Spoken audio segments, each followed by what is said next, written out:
Okay, cool. We're just throwing the intro. We're live. Sounds good. I'll message you in like a minute. Well, I'll be Bell and Company. Yes, it is. That's Libby and me. We're here on Bell and Company. I'm Mario J. Bell. And we're here with our entertainment guy, Joe Brunker, who is getting our guests set up here. And of course, don't forget Libby. Hey, Libby. Hi. How you been? You stiffed me last Yeah, you're here. Everybody wait for Libby. Sorry about that. I'm the chauffeur for Libby. Libby and I come together. So. Thanks for making it, Libby. Yeah.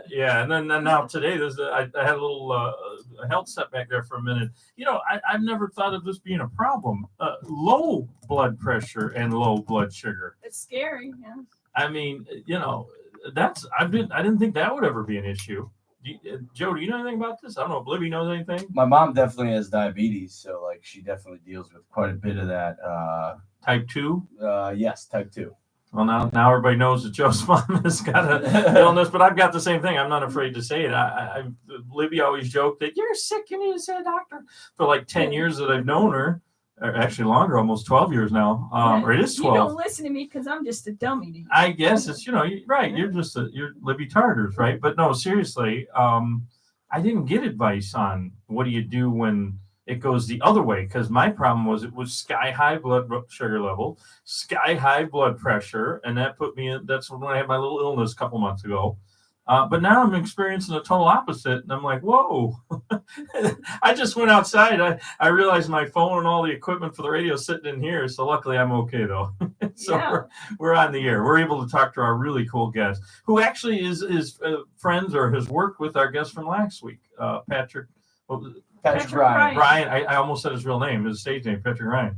Yeah, we actually met at Kostus Pandav's music video shoot. It was our guest. No, that wasn't. Yes, it was Stu. his song. Oh yes, my gosh, you think I'm paying attention, but Libby's always got to slap me into shape. Yeah, Libby knew that. Pay attention. Yeah, you don't pay attention. You knew that he was coming on this week, and that was his song we were listening to. Great. Last week you're talking about the guy. He's really cool. Right. Yeah. So why don't we go ahead and just bring him on the air before I fall out on you guys? So hey, welcome to the show. Well, I don't know. Do we refer to him as MS man, or what do we call you? No, MS, Mr. MS. Mr. MS. Mr. Okay. Miz is what he goes by. Mr. Miz. That's right. It. But his band, his solo project. Actually, let's have Kastuba explain it. I was going to say, let's have him on the air. What do we call you? Welcome to the show. Hi. Hello? Oh, did we lose the connection? Are we? It looks like we welcome to the show. Hello? I think he's there. No, I think he hung up. No, he's there. He got upset that we didn't know his name. Oh, it's Kastuba. Hello? That's weird. You can't hear him. Oh, yeah, I hear him. It's faint. It's very faint. We may have to call you on your phone. Yeah. If that works. No, he's saying no, I think. Sorry, I'm sorry, what? We don't need to take a break. We go right through it. We'll edit it for the little short things. But Libby, so I'll call you on he's the getting phone. the guest set up. Did you hear what happened in the Middle East? No, what happened? They found. Oh, I dropped the cord. They found an American hostage that was one of the ones dead. There was like 20 dead prisoners. Oh my God! I mean, hostages. No, I didn't hear that. All right, so that's a sad thing to happen on the holiday weekend. Yeah, it is. I don't know if they planned that. I always wonder that. Do these, these groups that cause the terror, do they know they're doing it on holidays and stuff? I think they do. 9/11 happened on 9/11. Hello. Yeah, but that's a holiday now. Well, 9/11, that was the whole thing. Yeah, but that's not a holiday. It was planned then. No, we're trying to get our guest on the line. Yo. There he is. Hey, there we go. Now we can hear you better. Yeah, we were having some troubles. We're trying to figure out the technical difficulties of certain plugins. Yeah, but this is good. This is the old-fashioned way. This is the telephone. Yeah, it all works, man. I was just trying to do trying to do like FaceTime audio because I can use my computer then. Yeah, it makes it a little easier. All good. This works for me. Yeah, you can call me Stubby. Nobody really calls me Kostu because they can't say it right. But like, yeah, it's Stubby and I like Mr. Mr. Miz is just I like Mr. Miz. That's easy to remember. Yeah, well, it's Mr. Miz is just it started because I have MS, and one day my wife was just like, "Hey, how you doing?" And I'm like, I'm all right, just the Miz, because MS, Miz, whatever. And I'm like, me, Mr. Miz, and I just kind of stuck, and I could have just gone with my solo project as just like Stevie, but I don't know. It was just a bucket list project, and I didn't really want it to be about me. I wanted it to be about the music, and I was making some there were socio-political kind of songs. So I was like, yeah, you know what? I'm just doing this for myself. I'm not trying to get famous off it. So Mr. Miz and the infusions, because I get infusions every 6 months. So that's why I'm Mr. Miz. Well, it's easy to remember. That's for sure. I'm gonna remember it. A lot of people gave me a hard time about it when I did it. They're like, dude, you would have gotten so much more traction if you would have just gone with your name, because I'm a pedal star, so it's like I could have done it that way, but I was like, no, man, I'm trying to make a point here. So it's not everything's always about how many records you're gonna sell. I mean, I did all that in my history, in my past. Now I'm just kind of like doing, these are love projects now, so I want to do what I want to do. Joe was in one of the videos with you. We were just mentioning before we got you back on there with our guest from last week, Patrick. So that is that charting? Oh man, it's got a good amount of streams and listens though, because it's a great song. Brilliant. Thanks, man. It's again, it was like I got a lot of plays. Relatively speaking, for like a project that had no money, no label, no manager, no live shows, no live band. It was just me. Indie artist. So for that, you're indie artist. For that, it did really well. I didn't really lean on the Lucky Boys thing too much to try to promote it, because again, it was just a bucket list item. Like Miss, and I'm kind of done with it. I don't know. At least for now, I'm feeling like. Either I gotta, once in a while I'll get like a cover or a song in my head that I'll like, I can just do this. But so the beautiful thing about like being in this place and being where I'm at in music right now in my life is fun, because everything's just whatever the hell I want to do. I don't really, it's nothing really. I don't have a goal. I don't have a plan. I don't have a live show that I need to promote. I don't have anything like that. I just record songs that I want to record, and I put them out, and people seem to like them, and if they like them, they like them. If they don't, they don't. And it's like, it's a wonderful place to be in life, because I'm not chasing a dream. I already did it. So, let's talk about that. So let's talk about your background a little bit. You're actually MS, like what they had the telethons for with Jerry Lewis. That's the same, or no? That's something else. That was MD. Multiple sclerosis is a disease where it's an autoimmune disease. It's probably, I would say it's like the third worst one. Yeah. AIDS is the worst, ALS, and then I would say MS is pretty shitty. Basically, your body attacks your myelin sheath around your nerves. So the best way to explain it, like in layman's terms, is so like depending on how old you are, like vacuum cleaners or whatever, your dog would bite like the coating around the vacuum cleaner, and it would still work, but it would zip a little bit. That's me. That's my body. My body just our electrical signals from our brain to our body are sent through nerves, and those electrical signals are kept inside your nerves by this myelin sheath. When your body when your B cells attack that, it just zips, and certain parts of your body start thinking that your brain starts thinking that certain parts of your body, since they're not getting signals, are dead. So they start like muscles start tightening up, things like that. Wow. So it's a very tough disease, but it's very much like it's nothing like cancer, but very much like cancer in the sense that there's nobody's MS is the same. Just like you can have prostate cancer, or you can have skin cancer, and they're very different. Breast cancer is very beatable. Colon cancer is pretty much a death sentence, so it's the same thing. My MS, I was able to, there's no beating it, but I'm in. You can manage it. You obviously can manage it. Yeah, I don't know if there's anything about managing it, but I just fight it. I'm not even gonna lie.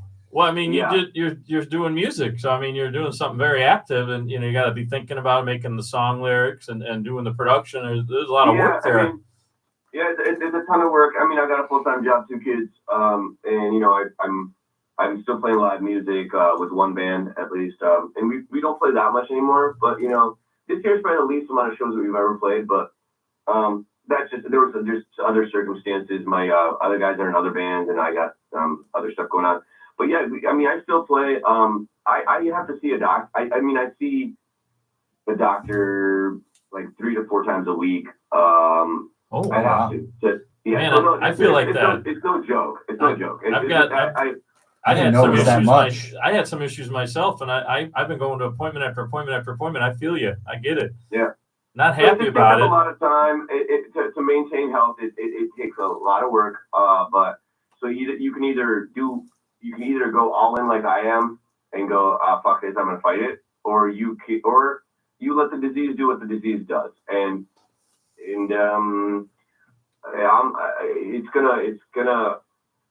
gonna do what it's gonna do anyway. But I might as well live as healthy. Like I might as well. I'm an invisible. I can do a lot of. Nobody knows. You can't really tell. Yeah. I might as well just live as. If this disease is gonna knock some years off my life, I might as well make those years worth it. I mean, and in the video, you look totally normal. All the pictures I've seen of you, publicity stuff you did, you would never know that there's anything wrong. So that's a double-edged sword, though, right? Because I'm in better shape than most of my friends. But true. I'm in pain 24/7. So it's you know what I mean? Like, yeah, it's nice to not have to to not walk into a restaurant or a store or a show and have everybody know that you're sick. But sometimes it's a little tough because everybody thinks you're a lot healthier than you are because you look better. I look better than I feel. How about that? It's just one of those things. And that's okay though. I'd rather have this than the other way around. Yeah, no doubt. I take everything with a grain of salt, and I just keep pushing. I work hard at this, but I just keep pushing, and it's a better life when I work hard at it than when I just sit around. It hurts more. So yeah. Anyway, we can talk about anything else though. I was going to ask, how long have you been doing the music stuff then? 27 years with Lucky Boys Confusion, and we have a sold-out show next Saturday at the House of Blues. So I mean, we're still doing it. Great. We're still, yeah. Played Riot Fest last year, right? Was that last year or was it 2 years ago? I don't remember anymore. Yeah, I can't remember. Yeah, I think it was last year. Oh man, I don't know. No, I think it was 2 years ago. It was 2 years ago. I just remember when we filmed the music video, and you were talking about relaunching the MS Sucks program, the organization for the Singing for the Cure, and then I remember having to push you up against the wall, and I never felt so bad for something because I knew how much whatever. I knew. I know the music video, but your dedication to that was awesome. I was like, dude, push me harder. I was like, dang it, I don't want to. That's the video you're talking about. You don't make it look like it hurts. I'm like, make it hurt. Make it real. Jeez. Dude, I'm in enough pain anyway. You add a little more to it. I don't care. Like, and that scene ended up being awesome. Oh yeah, I know, and I love your dedication to your craft all around. And okay, here's how I look at things. Either do it or don't. Exactly. Just don't half-ass shit. Like, and if you're gonna half-ass it, be happy about the half-assing it and know it. Go into it going, hey, like I said with you guys, like this was bucket list. I mean. What I mean is I'm not going to half-ass it, but I'm also not going to pursue it. Yeah, I don't need a million spins, man. I don't care. Yeah. I don't. That's not what I want. What would I do? So that's a fun thing, right? If this blew up, and I got a million spins, and I'm getting all these offers to put shows. I don't even have a band. Second, I got a 1-year-old. Well, who's performing with you? Tour. Wait, who's performing with you at House of Blues? Then are you doing a solo show? Lucky Boys. Oh no! Lucky Boys Confusion. Oh, okay. So that's there is a band there. Okay. That's why I wasn't sure. I mean, Lucky Boys Confusion is like a real band. Like I don't know, like we're like a standard band.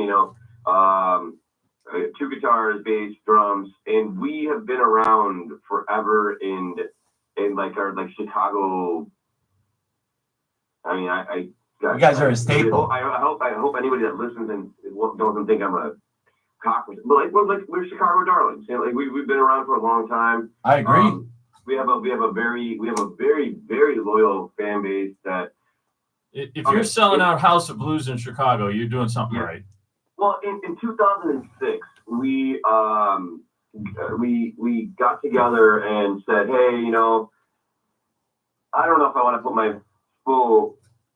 I remember sitting there and saying, hey, listen, I love you guys. I don't feel like we need to break up, but I don't want to put my full effort into this anymore. I want to try doing different stuff. And then everybody's like, yeah, I agree. I'm in the same boat. And I'm like, all right, cool. I'm like, well, listen, how about we do this? We will keep doing this until they stop showing up. I'm like, once we stop selling out like 1,000-seaters, I don't want to do it anymore. I don't want to be that band that faded out and it's still playing like 300-seaters when they used to sell out like, you know, big ones. I'd rather just, you know, go out with a bang and be like, okay, we didn't sell it out. Let's do like 3 nights and just call it done, you know, things like that. I feel like that's a better approach to that. But like 2006, I mean, it's almost been 20 years since then, and they just keep coming. I mean, people just keep coming to our shows.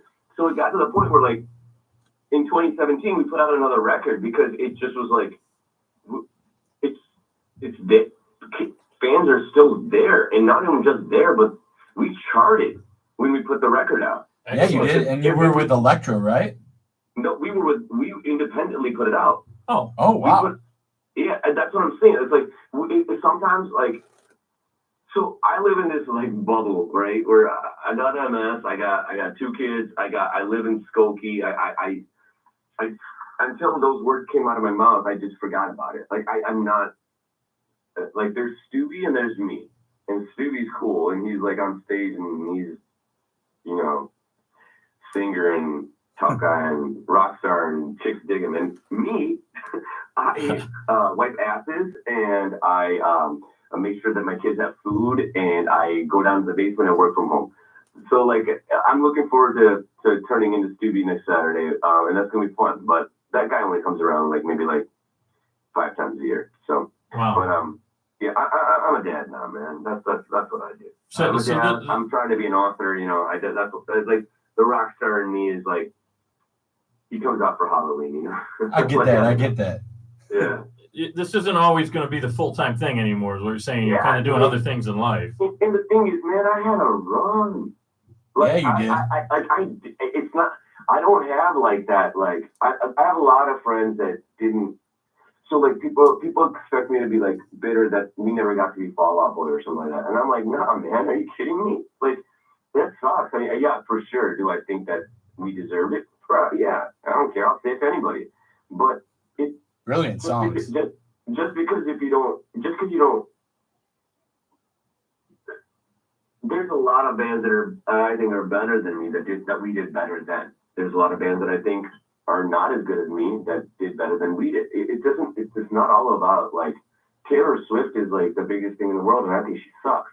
So it's like, I mean, like, I'm not going to go as far as she sucks, but some of her songs aren't that great. I'll give you that. I personally can't listen to much of off it. The face of the planet, like, honestly, boy, but like, we don't need to talk about her. I don't really care. All right, we'll move on from that. It doesn't matter. So, my point is like. You would consider yourself like more of a Chicago thing then? I mean, like I said, I saw your songs online, so I'm wondering, what's the level you're at? Not really. Like, Mr. Miz was probably most popular in Chicago, but I had a lot of European love there. For Lucky Boys. Yeah. No, I mean, Lucky Boys isn't that. I would say it's big in Chicago, but like, we have LBC as fans, like, we had a huge following in Florida and California and Denver. I mean, we had a #1 song in Denver and Wisconsin. I mean, really? Yeah, Lucky Boys is big. Nice. Lucky Boys. I forget sometimes. Like I got, you know how like you get those Apple reports or whatever. Yeah. Like I don't really check them because it's not my life anymore. But I checked today just for the hell of it, just because an email came in, and it said, "Hey, your August was great, like Lucky Boys." And I'm like, "Oh, go great." And I'm like, and I expect this, and they're, we get like, I don't know, a couple million plays a year or whatever. But it's like this one was like, you had 9,000 new listeners that had never listened before. And I'm like, wait, back up a minute. How many plays you say you get with that? Like 1 million a month usually. A million? Oh, a year. No, Couple not million a year. a couple million a year. They have 43,000 monthly listeners currently. So that's maybe that's not. I have no idea. I actually just went. I went to your page today. I do a little bit of research every time. Just try to. And I let me tell you something. I haven't ever looked at my stats like that. It doesn't. Yeah. But that's great. Cool. So, even if it's only that, it's great. Listening to me a month. That's fucking insane. I know. I don't even For an independent, that's great. What's that? I mean, for being an independent artist. Yeah. So imagine what would have happened if we would have been, those records came out in 2001 and 2003. So Facebook wasn't even a thing. So I remember, MySpace. I'm a pretty loud dude on social media, so I'm not on there a lot. But I love it personally. Well, I'm a big instigator, and so are you. So of course you like it. But I would say that one thing was really funny. So this guy got into me, and I'm like, dude, whatever. You're in a, and nothing against this, but I'm like, dude, you're in a cover band and you play whatever. I'm not coming after you. Why are you attacking me? And I'm like, dude, I'm in a real band. He goes, you have 10,000 fans on your page. I'm like, bro, Facebook wasn't even a thing when we were selling 100,000 records. You don't know, yeah, we are old. I'm sorry, yeah, there's younger bands that have much. We are not out there promoting our band. We're not trying to get Facebook followers or Instagram followers. It's just. You're not full time anymore with it, We're not full time. We don't need. Our fan base is already set. Exactly. Again, you're selling out one of the biggest venues in Chicago outside of the big, huge stadiums. So that's pretty damn good. And we sold it out a month and a half in advance. And it's you did. We don't. And we all we did was post on our social media, once or twice, and that's all we got to do. So I don't. It's just. We're just riding the wave, man, and we've been riding the wave since 2006, and we're like, it's gonna go away. When I'm like, okay, next year's probably last year that we're gonna sell out anything, and then I've been saying that since 2007. So it's I'm ready to do this, man. Next week's oh yeah, that's right. Next week is the Commitment vinyl release, which we sold out the vinyl too. That's so cool. So do you have albums then, actual full albums, or just have you been releasing singles? We have a couple full albums. Full albums. Yeah. We got one. We got 2 EPs and 6 full albums. Yeah. Wow. Yeah. So our first record we independently put out in '98. Put out a little 4-song tape. I'm dating how old we are. So '98 we put out our first record. And we sold out a trunk of our proverbially, of course, so sold them out of the trunk of our cars. We sold about 10,000 of those in '97, actual physical CDs. My gosh. And that was a pretty big deal for a bunch of fucking 18-year-olds or whatever we were, 18, 19-year-olds, from the Chicago suburbs. And then we got picked up. Put out Throw the Game. I think that sold I don't know. Somebody told me my total a few years ago. I was like, between the 2 Elektra records, because the other ones don't sound scan. So between the 2 Elektra records, I think we were well over 100,000 records sold. But that was a long time ago. That's awesome. There was a time where in Chicago where I couldn't walk into a bar without being recognized, and now it's a lot calmer. I go out, and it's not even just that. It's just that also your fans get older. they react way different to you than they used to, right? It's not the party days anymore. Yeah, there nobody. I used to get like mashed into the wall, like attacked by kids, and like I had you know they were never hurt. They never tried to hurt me or anything, but like there was times that I was scared because there was too many people like overwhelmed. And yeah, like the Beatles and like the Beatles, Elvis, the Stones, they always had that problem where people like trying to take their clothes. And sure, it was only in Chicago at that time, but I remember one time we were in Metro and security, like these two huge security guys, lifted me over the crowd and got me out because they thought I was going to get trampled. Yeah, it was bad. And so, but it's cool, man. I mean, like who gets to do that? Who gets to like feel that loved that you're gonna get trampled? It's by your fans. You're like a legend in Chicago here, then. A music legend. Yeah, you know, I mean, yeah, I don't know, legends a little bit, but like, I mean, I'd put you there. If you're a Chicago music person, and you should know who we are, you know, and like, if you don't, you'll know the songs. Yeah. Because you just will. Because you're like, because you heard them at the TGI Fridays, or you know what I mean? Like you hear them in the Hey Drivers, and like it's in movies.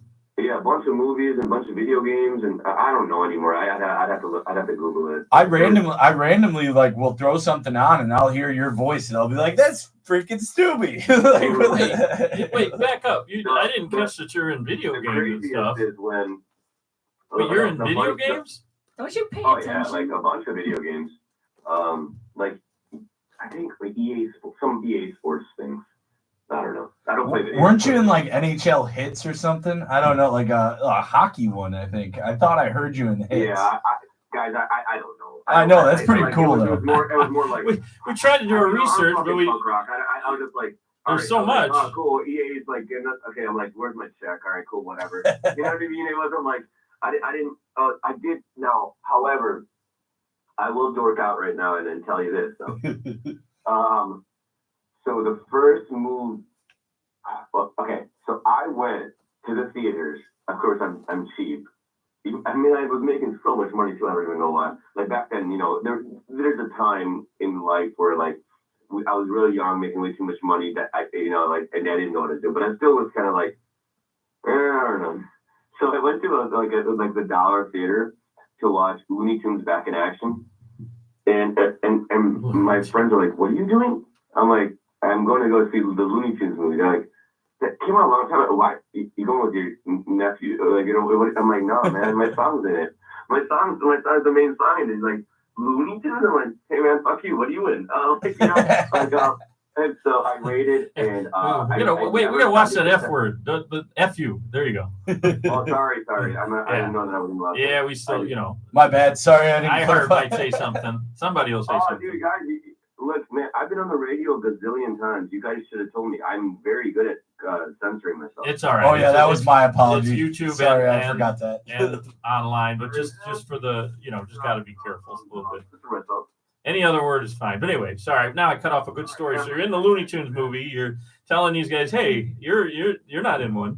Oh, we lose. Yeah, no, I'm just kidding around. But I stayed until the credits, and that was such a ego thing. But I just wanted to see my name on a big screen. And at the end, it said, you know, song by Cryer and Pondiv. And I don't know. I am very impressed. I've never done that. Because I love that movie. I love that cartoon movie, and I'm very impressed right now. All the other stuff you did, too bad. I've never done anything like that before, and I've never done it since. But it was a very poignant and cool moment in my life. I was like, wow, man. That is awesome, dude. That right there. Like 10-year-old me, 16-year-old me, like, what? No, what? and then things just kept on getting bigger and bigger, and I was like, what is happening? I'm on HBO. Like I didn't even have HBO growing up because it was too expensive. Like, you know, like, and now I'm on it. Like it's very impressive. I tried to take everything in stride. I wish I did a little bit more than I did because it's life moves so fast. It does. Man. Okay, Ferris. Ferris Bueller, you gotta slow down. Take a look. Seriously, though. Stop and Yeah, watch like- and listen. So are you involved with, besides the the House of Blues, is your other job music related at all, or Not a at foundation for MS or something? What else do you do? No. When my song went number one on the radio, I was working at the Chicago Mercantile Exchange. I'm a trader. Oh, okay, finance guy. Yeah, so all right. I was about to get my badge, and song went number one. Every label in the world was calling my house, like my parents' house. I was still living at home, and I'm like, I remember like Kid Rock's fucking manager called me. I'm like, yeah, dude, whatever. I'm like, oh, did I swear again? I'm sorry. I don't think I did. Okay, sorry. No, I don't think you did. I said to him, I'm like, dude, yeah, what's up? And he's like, yeah, I'm Kid Rock's. Sorry, not manager. I'm Kid Rock's A&R guy. And I'm like, yeah, all right. And he's like, heard your song. I'm like, cool. I'm like, hey, dude. I'm super stoned, laying in my parents' bedroom. I'm a kid. Yeah. Like, I'm just a kid, man. I'm like, This you're is what, calling 15 me, years and, ago. like, You're talking yeah, 15 years ago, right? It was 2019, man. I mean, That's 5 years ago. Okay. No, sorry. No, what am I talking about? 2009, you mean? 2009. 1999. Sorry. 1999. There we go. I had a 9 in my head, No, it was 1999. Number 9. And I'm like, sorry. yeah, here's my manager number. Call him. I'm like, okay, and it was a wild time. But that was a long time ago, man. That was a long time ago. Yeah, so Chicago Mercantile Exchange, I got done, and then you never left Chicago. You stayed here even to record. You never went to LA or New York or somewhere. No. Dallas. I mean, we did our first record in LA with Howard Benson, who's probably most famous for My Chem and Zebrahead and Motorhead. He's wow. POD. He's huge. But yeah, the Howard Benson. We did that, and then we did our second record in Long Beach with Salon, and that was really cool. Yeah, both of those were in. One was in LA and one we did in Long Beach. And then, which one did you like better for the whole entire vibe of it all? Like for the recording sesh? It's hard because the first one, I like the music and I like the direction and whatnot better on the second record. Okay. But I think that our producer for our first record was fantastic too. Like I just think that we were a different band then. We were growing, so I get like that. pieces of both. If I had to do it again, I would do both with the first guy, but not because the second guy wasn't good. It's just that I already know what the second guy would have done. I already know what Miguel from Salon did, and he did great. But all my life, I'm always going to be curious on what would a Howard done. That's why. But I definitely get that. So much. Makes sense. I like the second record better just because I think I was a better songwriter. But fans like the first record better. I gotta say, your writing's pretty brilliant. I love listening to your stuff, all of your stuff. Like I just tend to like Mistakes of Our Fathers. Like a lot of times, I just listen to those and I show those songs to people, and people just are mind blown. They're like, this guy knows his stuff. And then I show them one of your older songs from Lucky Boys, and people just start to be like, oh wow, he's very versatile, and it's very cool to see that. You guys should collab again. You guys need to be together. Yeah, man. We haven't hung out in a while. We haven't hung out since then. I'm definitely down to hang out soon. We'll chill. Yeah, it's a little hard with the kids. I get that. That's my thing. Like, once my kid gets to be like 3, 4, it's gonna be rad. Like he's awesome. So I'll just bring him around, man. He'll be my little rock star partner. But I mean, it's hard. But I mean, and thank you. That those are very, very kind words. the reason why I am so versatile is because I grew up in an extremely strict Indian house that did not allow me to listen to any Western music. I was not allowed to speak English in the house. Wow. And I wasn't allowed to watch American sports. I was surrounded by music. Bollywood was and I don't know if anybody's heard Bollywood music, but it's like Yes, I watch it. It's fantastic. No, the So soundtracks of the movies that are phenomenal. Yeah, I just was walking by the movie theater, one of the theaters that had a Bollywood movie, and I'm like, wow, I could get into this music. I find myself so singing the well-written. language and not knowing it. It's just so hooky and catchy. Oh yeah, I mean it's definitely more of like a dance style though. It's not like metal music, or unless you have a version. It's all pop. It's all pop. Yeah, Definitely. pop and dance. Yeah. But people are like, so one of the things that people say is like, what's my writing? Well, okay, so let me finish that part of the story first. Yeah. So I never really got, so when I rebelled and I started listening to music, I was 14. I was already kind of developed as with my thoughts and ideas.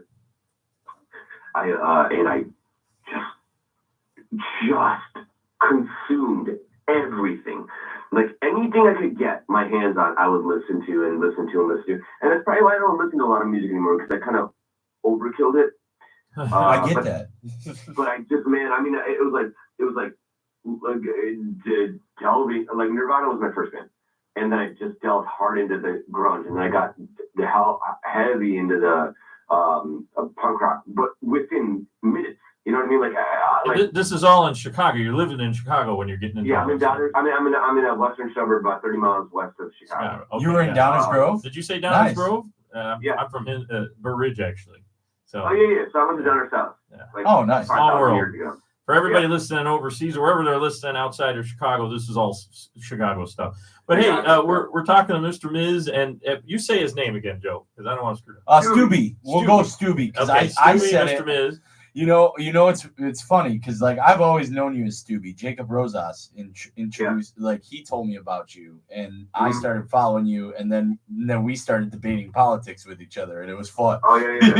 That, You don't want to do but here's the thing. I'm if you come in cool, I'm always nice. that's what I loved If you come in about hot, I come in hot. You do not want to. Well, you were kind of telling us. You don't want to lock horns with me. You're gonna lose. it. As you were telling us Yeah. about your music influences, I just want to make sure everybody listening knows who you are again, and that you're going to be at House of Blues. I want to remind everybody. Talk about that real quick, and then we get back to the music background. Sure. I'm playing House of Blues on Saturday. I have been selling that venue out since 2000. So awesome. And we are sold out. There are some tickets, like in the, I don't want to call it black market because it's like legal, but like that like resale Like stuff. StubHub or something. Yeah, there's like stuff that's like out there, but I want to tell people that like if you are trying to get to the show, there are a few people. I don't know if the tickets are gone, but there are a few people on the Lucky Boys Facebook page and Instagram page that are trying to get rid of their tickets at face value. Just because they're life happens, right? People's kids get sick or they're. I think in this one case, this guy bought all the VIP, like 4 VIP tickets, and had a tragedy in the family and has to go. Things like that happen in life. So go to the Facebook page if you guys want to go. There's some people that are trying to unload tickets. What's the Facebook page? What is that? Lucky Boys Confusion. Just Lucky Boys Confusion. Okay. If you just look up Lucky Boys Confusion, one of the first things in Google is going to be our Facebook page. Got it. Or the event page as well. I think they're trying to sell it on the event I was just page say, I as think well. there's an event. I thought I saw it. I just want to make sure that we're saying it on the air for I you. just don't want. Look, man. I'm old school. Like I said, I'm freaking punk rock, man. Like I don't want people spending $90 a ticket on my show. That's ridiculous. We're not worth that. It's not that good. I'm sorry, but it's not. I think people are. I think people argue with that. It sounds like you've been very good in the past. So anyway, you were talking about that. $90 for a show is stupid. I get that. It's just music. It's just music, man. People that are paying $2,000. Like I know. So I like Taylor Swift. Don't get started. Kiss, the final Kiss tour, the tickets were like 500 or 600 for like way in the back of the. I was there. I was at the Allstate Arena. It was a ridiculous price for those tickets. I would have. So people ask me all the time, like, they're like, man, you don't go to shows. I'm like, no, I go to shows with my friends. I go to my friends' shows, but I'm like, I will say, I would like to see. I don't know anyone besides my friends that are in the band that did as well as we did that has been to more shows than I have. And I'm sorry, but like any ticket that is the same as my mortgage is not a ticket I'm going to go see. I would pay double my mortgage to see the Beatles play. That would be awesome. Play. What are the tickets prices? But that would be pretty gross because those people are dead. What are the ticket prices though for your show? What are they? Well, you said it's sold out. So what can they get them for? Okay. They're not a lot. They're like 20, 25, something like that. Oh, okay.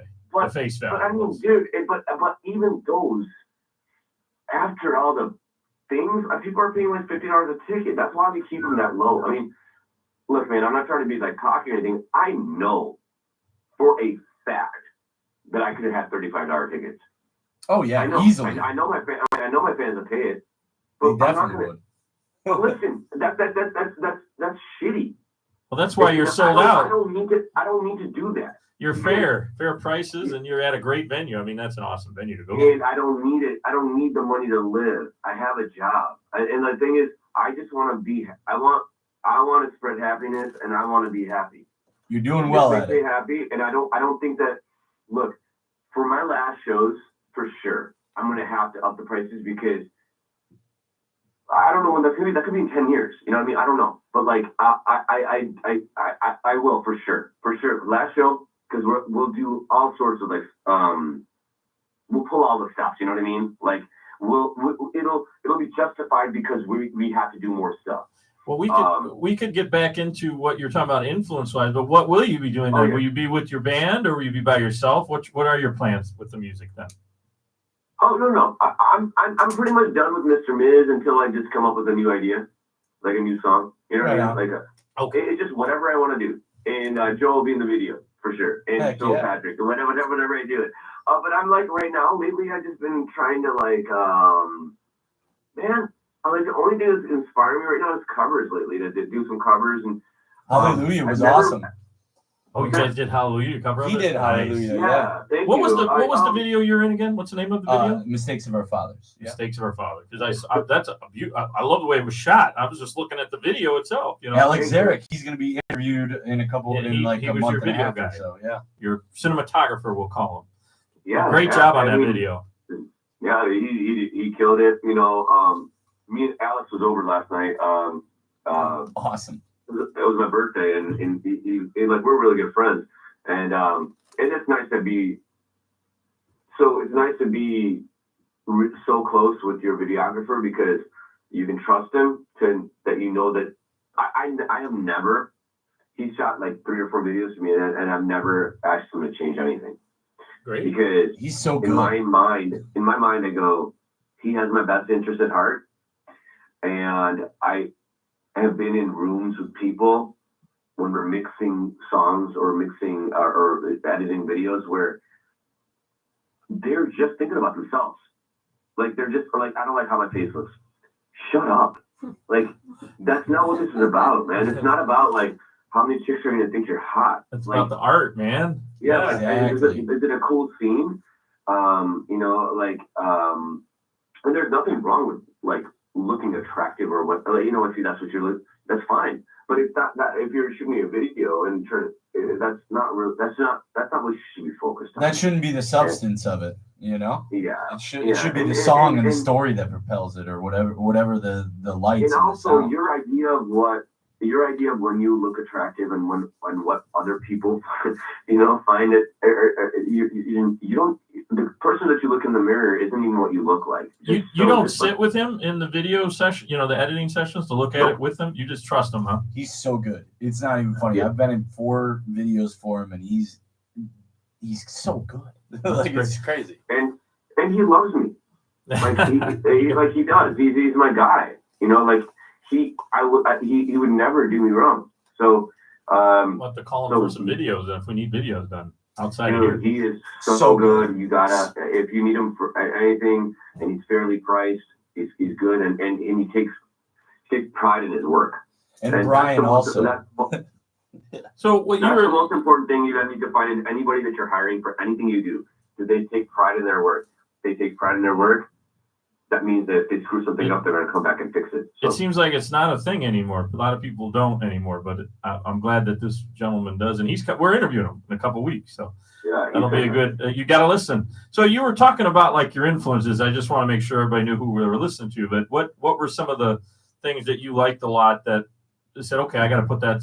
Was it the Bollywood music stuff? Like the background soundtrack stuff. So like I listen to a lot of Bollywood stuff, but like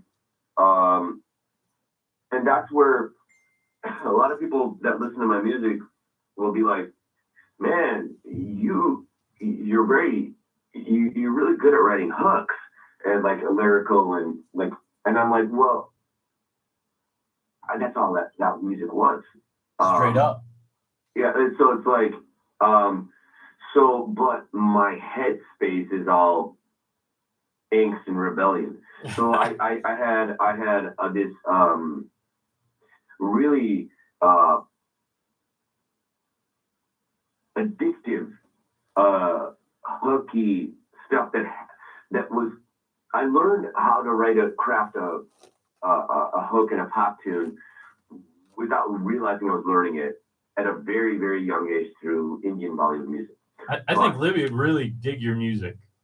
Oh, cool. She's into the rebellious stuff too. I got to hear it. Yeah, but she was more metal, but the rebellion side, like the lyrics, I think you're gonna like his lyrics. Yeah, I think we get down with that then. Yeah, I'm very much and then so that goes right into it. So then, growing up, I was listening to music, but I was a curious and rebellious kid, and so I would try to, like, the cool kids would let me maybe borrow a tape or two, like, whatever. And I listened to Guns N' Roses and Metallica and all that stuff. Right on. And I was like, and I opened up the tapes and I looked inside and I just didn't, it didn't click.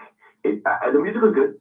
I think I have memorized Skid Row's self-titled album to the point of like, I can hum every note of those 18 in Life solo. Like I know it, like to the point, like, but like, yeah, it was great tunes. Okay, like great tunes, and even that song actually is poignant. I mean, it's very well, like the lyrics, Sebastian Bach's the lyrics aren't that bad, but like a lot of it's like sweet little sister, like misogyny and like all that. Like I didn't even know it was what that was, but I didn't like it. I just remember not liking it, and I'm being like, I don't relate to this people. Then I right around the same time as when I realized that I just started rebelling was right around the same time I found Nirvana, and I opened up the Nirvana music, like the art, and I was like, yeah, this fits. This is me.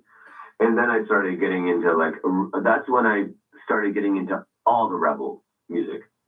So I got heavy into Nirvana. I got really heavy into that, and so of course, along with that came with the whole Seattle scene. And I was really young. I was a tiny kid. You mentioned Fall Out Boy a couple times. I guess that you could consider that a little bit rebellious. Some of the songs, at least. Yeah. Okay. But anyway, okay, maybe not. All right. I don't know. I